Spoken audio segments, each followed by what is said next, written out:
It's all part of the game. If I ain't the dope man, I'm the coke man. Yeah, it's all part of the game. As Undertaker used to say, I'm gonna make you famous, boy. Well, let's say R.I.P. to your boy. Famous. Yeah, right. Now, Famous is dead. We didn't actually get to see a body, but the confirmation would be the fact that his mother saw a body at the morgue and gasped. He was so unrecognisable, we couldn't see him. He was stuffed under a mattress. But before we get to that, let's talk about the famous flashbacks. Now, apparently there was a beef with the actual, the actor, right? I can't confirm or deny this, but basing it on the... But then there was a fucking scene with Famous as he was in the show. Yeah, there was a lot of young Famous this episode, but there was a scene with him in his bedroom where he kept, like, I think it was a lab, the golden lab. And I'm out here walking the black lab. How great is that? But anyway, folks, right? Let's just talk about the Famous flashbacks. He's in an abusive household. His father beats him. His mum decides, right, you know what? I've had enough here, and we're leaving. She stabs him. They get in the car. They drive away. They get to this, like, refugee shelter kind of thing, like sheltered housing. Dinner's at this time. Lunch is at that time. In between then, it's just juice. There's your beds. Looked fucking depressing, if you ask me. They then get their house that they're living in. Young Famous brings home a dog. He hid it in the wardrobe, and was like, right, big man, this is the way it went down. I want to keep you. And his mum's like, fine, be off the feed and water. I was like, yeah, yay. There's a dog on the show. We all like dogs, don't we? No, we don't like dogs because it's no fucking there anymore. It's like, what? Jake, black lab to white lab, was that no shite? He just walks away. He's like, can't believe I done my boy Famous like that. We then had, like, the current flashback to Famous of, like, him at his current age. It didn't really lead to fucking much, did it? And in terms of the body getting found, so we're in this, like, convenience store. This kid steals a bottle of something. When it first happened, I thought it was the guy Kanan's pals with, but turns out it's not.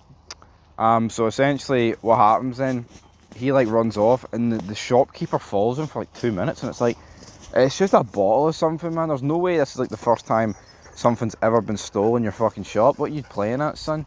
Right? So then he follows him, and then we see his body underneath a mattress, but we don't actually get to see it. But then we cut to the precinct, and Famous's mum is identifying the body. I mean, it's been months at this stage, so what? So after 3 months, Famous is unrecognisable. I mean, potentially, I guess we know how decomposition works and all that shit, but yeah, and we'll get to Kanan's reaction at the end of the episode. We did see a scene with Kanan in the jukebox talking to her, but they basically said we had no idea what happened to him. And I guess there's going to be a who'd killed Famous angle. And is Kanan going to get revenge? Who knows? Right. Rest of the episode. Grandma Thomas, she's not doing too well. Collapses. Basically tasks Marvin with killing her. He can't do it. And she's like, Marvin, he's weak. He can't do it. And it's like, right, you know, Grandma Thomas, I backed you. I preferred you over Raquel the last few episodes because Raquel was acting like a cunt, baby. If you know what that means. And then it's like, right, what are you playing at? Acting like this with Marvin. I know you can say she was drugged out, but it's like, Jesus Christ. You haven't asked Marvin to go to the shop and get a bit of milk. You've asked him to fucking end you, which is no good. Jukebox is questioned by the lesbian woman about her husband. She's like, I did tell you his address. And Jukebox is like, I know, but I did that in case you were getting battered and I could help you. And she's like, you're right. That's just my mind. Yeah. Unique. He goes round. He talks to Quan. Quan then... He gets introduced, right?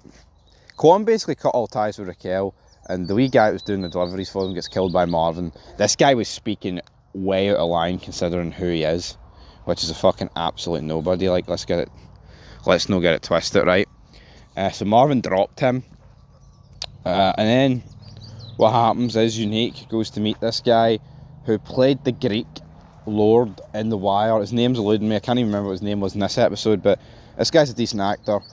You know, and it helps getting guys like this on board, but obviously this guy's like, well, you know what, Unique, until you get a crew and I can trust you with the day-to-day running of these businesses, That's only when I'm going to help you against Raquel and Di Stefano. But obviously he knew. What was Jackie Aprile Senior's name in this? What was it? Was it Jackie? No, it wasn't Jackie. Fuck me, that'd be too obvious, wouldn't it? Was it Mikey? I think it was Mikey something, wasn't it?